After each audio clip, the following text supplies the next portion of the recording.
Imagine for a second, you want to make a call from your car. Right, but we aren't talking about tapping a screen on your dash. No, you are hauling like 80 pounds of radio equipment into your trunk. Yeah, and you can't even dial it yourself. Exactly. You have to push to talk to an operator. They manually connect you. Welcome to the mobile telephone service of 1946. It is just a staggering contrast to the glass supercomputers we all have in our pockets today. Which brings us to the mission for this deep dive. Tracing that chaotic evolution from those massive car-mounted bricks to the always-on network we live in right now. Because looking at the source material, the journey was not really a straight line of innovation. Not at all. It was mostly a bottleneck. Yeah. Like the most mind-blowing stat in the stack comes from 1965. Right, the AT&T improved mobile telephone service. In New York City, Yeah. the capacity was shockingly low. It was a physics problem, really, an issue with radio spectrum. In all of New York City, the system could only support 12 simultaneous calls. 12? In a city of millions. You could just be sitting in your car for 30 minutes waiting for a dial tone. So it wasn't a convenience. It was basically a status symbol for people who liked waiting in line. Exactly, which is why the industry had to pivot. They moved from these high-powered towers covering whole cities to the cellular concept. Breaking the map into small hexagonal cells. And that architectural shift is what triggered the massive hardware race between Motorola and Bell Labs. A race that ended with one of the pettiest moments in tech history, I think. April 3rd, 1973. Martin Cooper at Motorola. Right. He is standing on a Manhattan street corner with a very first handheld prototype. And he doesn't call his wife or the press. No, he calls Joel Engel, his direct rival at Bell Labs. He literally called the competition just to say, I beat you. So petty. But while Cooper won the bragging rights, the consumer experience was still a whole decade away. Yeah, the first commercial handheld didn't hit the market until 1983, the Motorola Dynatac 8000X. And saying it hit the market is generous. The specs on this thing are hilarious. Nearly $4,000. Which is about 11 grand today. Plus it weighed 2 pounds. And the battery life. After a 10-hour charge, you got a pitiful 30 minutes of talk time. But talk time was the only metric that mattered back then since the network was analog. Right. The real utility shift didn't happen until 1991, when 2G launched. This is a really crucial distinction in the notes, actually.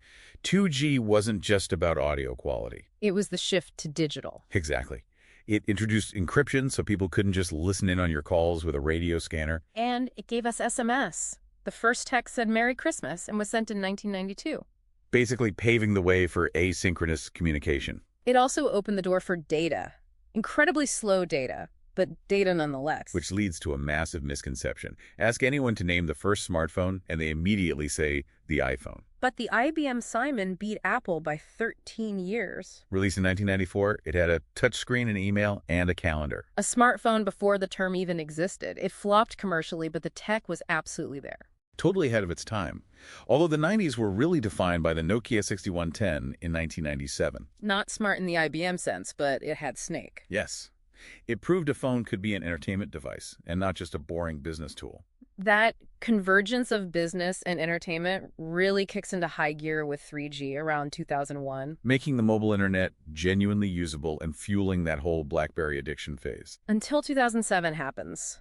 The iPhone arrives and completely disrupts the entire hardware philosophy. It killed the physical keyboard. Yeah. Industry veterans thought removing the buttons was pure insanity. But that multi-touch interface turned the phone into a software canvas. It stopped being a phone and became a pocket computer. And that computer needed a faster pipe, which is where the transition to 4G in 2010 changed the global economy. Not just faster web browsing, but the low latency allowed for real-time data streaming. You simply don't get the app economy without 4G, Uber, or Instagram, or streaming Netflix on the bus. Impossible on 3G architecture. Yeah. 4G essentially enabled the gig economy. And now since 2019, we're living in the 5G era. But looking at the technical specs from our sources, 5G seems a lot less about better phone calls and more about infrastructure. It is built for density and machines, autonomous vehicles and the Internet of Things, and AI processing. We went from connecting places like that 1946 car to connecting specific people. And now we are connecting literally everything. That transition from places to people is the biggest takeaway for me. We untethered our identity from a physical location. You aren't calling a house, you're calling a person. We cut the cord completely. But here's a thought I want to leave you with. We spent 50 years fighting to cut the cord to be mobile. Right. But between the always-on app economy and 5G and the sheer panic we all feel if we leave our phone in the other room, Yeah. are we actually more tethered to the network now than those operators were back in 1946? That is the ultimate irony. We cut the wire, but the net is tighter than ever. So, I was actually just staring at the device on my desk right before we started recording this. You mean the thing we still somehow stubbornly call a phone? Right, yeah. Which just feels like a completely outdated label now. Because the research we're getting into for today's deep dive, I mean, it doesn't even call it a gadget anymore. The sources literally refer to it as a digital organ. Yeah, which is a biological metaphor, sure, but it actually fits the data perfectly. I mean, think about it. If you lose a kidney, your body functions differently. And if you lose your device today, it's not just like, oh, I'm inconvenienced. No, it feels like an actual amputation of your memory and your connection to the world. Which is exactly the trajectory we're mapping out for you today. We've got a whole stack of reports covering the history of mobile hardware, the current explosion of what they call agentic AI, and some wild futurist papers on the body internet. We are essentially tracing the line from a 2-pound plastic brick all the way to literal digital immortality. And a quick heads up for you listening, we're pulling from a variety of futurist and tech sources today. We're just laying out their data impartially so you can see where this is all heading without taking any sides. Because it's really important to realize this isn't just about getting better screens or faster chips anymore. It is a fundamental shift in how we function as a species. Let's ground this in the origin story first. 1973, Motorola drops the Dynatac 8000X, the legendary brick. Weighing in at over 2 pounds with a massive price tag of $4,000. Right, and it did exactly one thing, which was voice calls. And if you look at the timeline from there, like the indestructible Nokia era in the 90s, or the iPhone multi-touch revolution in 2007. Those were mostly just changes in form factor and input, yeah. The 2007 shift was really about how we physically touch the data. But the shift happening right now, in this 2025 to 2026 window, it's totally different. Right, it's about agency. We are moving away from passive screens into agentic AI. And that's a really key distinction in the reading material. Agentic implies the software basically has its own will.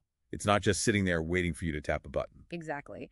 The last decade was all about command and control. You tell an app to set a timer, it sets a timer. Agentic means the device actually anticipates your needs. Because of the new neural processing units, the NPUs. Yeah, these phones are now running large language models locally right on the hardware, not up in the cloud somewhere. They observe your workflow to act as a real-time partner. Running it locally is a huge deal for privacy, though.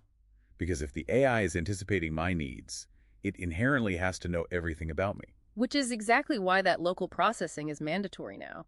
It allows for this empathy factor that the psychological studies mention, but without sending all your intimate data to a server. The multimodal sensing, where it analyzes the cadence of your voice, your typing speed, even how long you pause. Just to detect your stress levels, it Yeah. doesn't just buzz with a notification anymore. It frames the information based on your current emotional state. Which perfectly dovetails into the health nexus concept we read about. Yeah. The sources really highlight that the phone is becoming our primary diagnostic tool. It's acting as a guardian now, listening for biomarkers of depression or cognitive decline.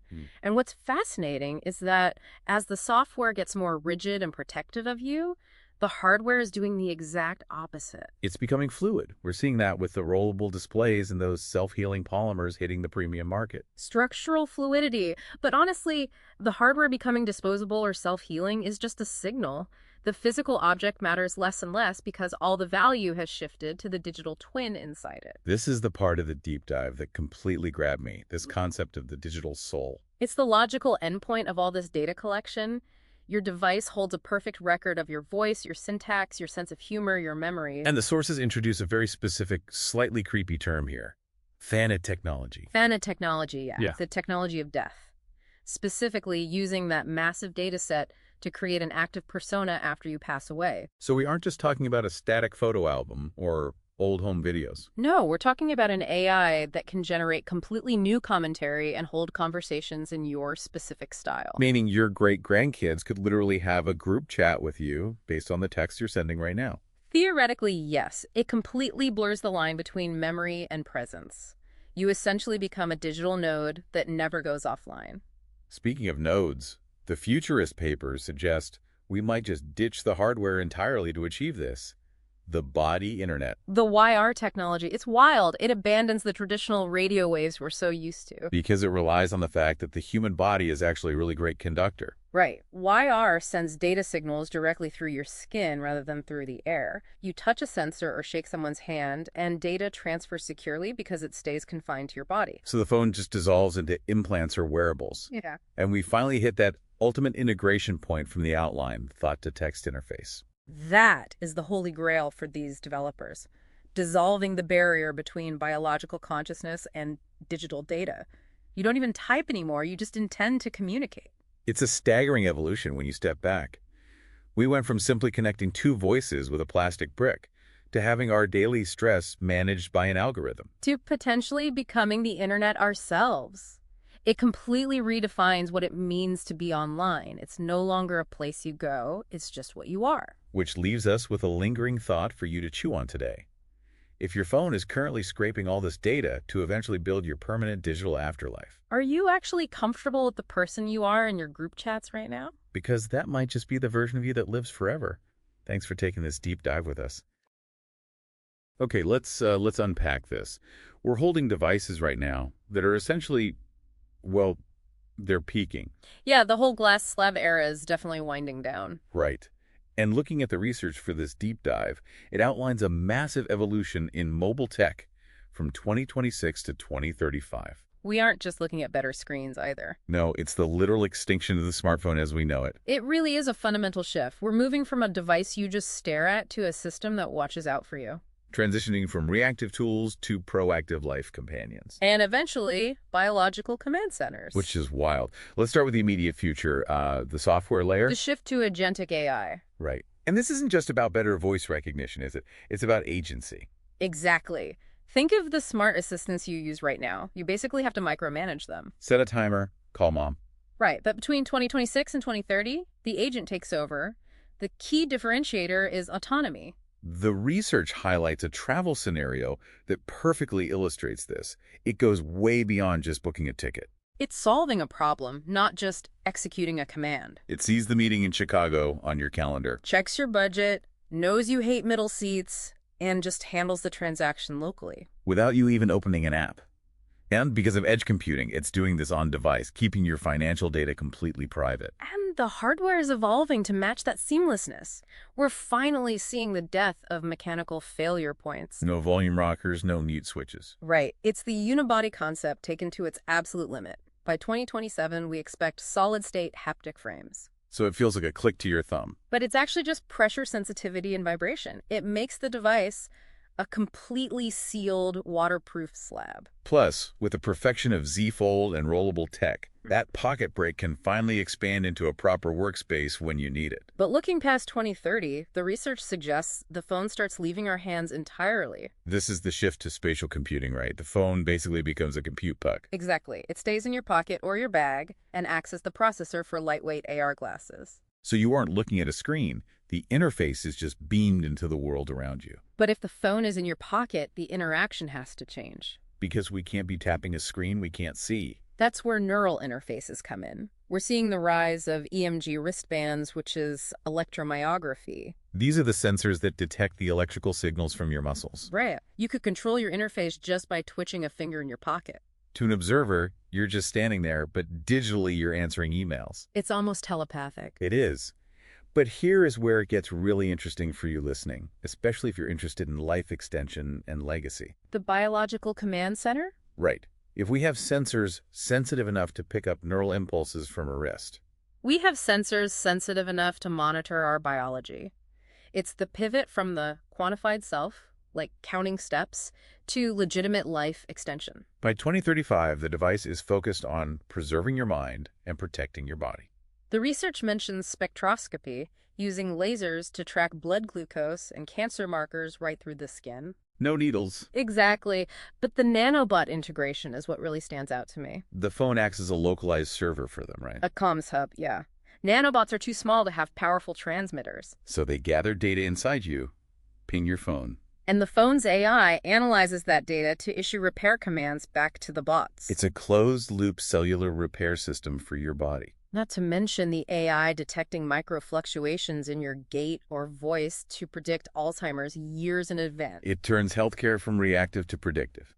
And then there's the preservation of the mind, the digital twin. The ultimate legacy tool. Your AI agent has been life-logging your conversations, your writing, your decisions for a decade. So by 2035, this isn't just a recording. No, it's a dynamic mind file trained on millions of your microdecisions. So your descendants aren't just reading your diary, they're asking you for advice. And getting the answer you actually would have given. It allows for an interaction with your personality long after you're gone. Precisely. So to wrap up this deep dive, we're essentially merging with our tools. The device stops being an accessory and starts being a guardian of our physiology and our psychology. It really does. And that brings us to a provocative thought we want to leave you with. Right. If this device creates a perfect digital twin, an entity that remembers what you remember, speaks how you speak, and makes decisions just like you. At what point does the device become more you than you are? Something to think about. Thanks for joining us on this deep dive. We'll catch you next time.